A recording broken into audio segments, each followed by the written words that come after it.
Welcome back to Investor Ideology. Today, we're delving into the world of cash flow, focusing on free cash flow and two related ratios: free cash flow to revenue and investing cash flow to operating cash flow. Understanding these concepts will help you gauge the financial health and efficiency of your business. Let's jump right in. What is free cash flow? Free cash flow, or FCF, is the cash generated by your business after accounting for capital expenditures needed to maintain or expand your asset base. In simpler terms, it's the cash left over after you've paid for everything necessary to keep your business running. The formula to calculate free cash flow looks like this. Free cash flow equals operating cash flow, capital expenditures. Let's say your lemonade stand generates $500 in operating cash flow for the year, but you spend $200 on new equipment and supplies. Your free cash flow would be $300. This positive cash flow is critical because it can be used to pay dividends, reduce debt, or reinvest in your business. So, how do we interpret free cash flow? A positive free cash flow indicates that your business is generating more cash than it needs for capital investments, which is a great sign of financial health. It means you have the flexibility to pursue growth opportunities or reward shareholders.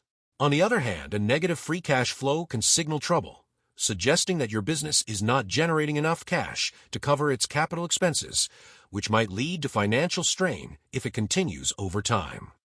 Next, let's talk about the free cash flow to revenue ratio. This ratio measures how much cash your business generates as a percentage of its total revenue, giving you a clearer picture of cash efficiency. It's calculated like this. Free cash flow to revenue equals free cash flow / total revenue.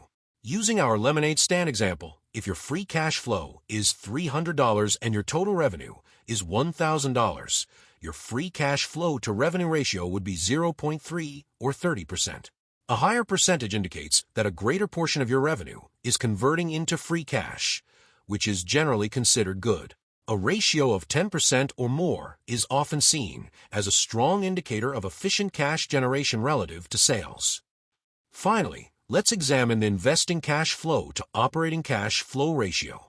This ratio helps you understand how your investing activities relate to your operational cash generation. It's calculated by dividing investing cash flow by operating cash flow. Investing cash flow to operating cash flow equals investing cash flow / operating cash flow.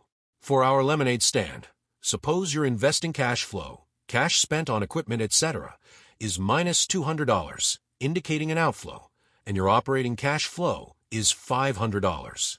Your investing cash flow to operating cash flow ratio would be minus 0.4. or minus 40%. A ratio close to or less than 1.0 suggests that your investing activities are manageable in relation to the cash generated from operations. A negative ratio indicates that you are investing more than you are earning from operations, which can be concerning if it continues over time. So, how do you interpret these ratios? A high free cash flow indicates strong cash generation potential, allowing for strategic investments and returns to shareholders. A strong free cash flow to revenue ratio signifies efficient conversion of sales into cash, while a manageable investing cash flow to operating cash flow ratio indicates that your investments are in line with operational performance. In summary, free cash flow and these related ratios are vital indicators of your business's financial health and operational efficiency. Monitoring these metrics can help you make informed decisions about growth, investment, and cash management. That's a wrap for today's session on free cash flow and its related ratios. Stay tuned for more insights that can empower your financial decision-making. Until next time, keep your lemonade stand thriving and your cash flow positive.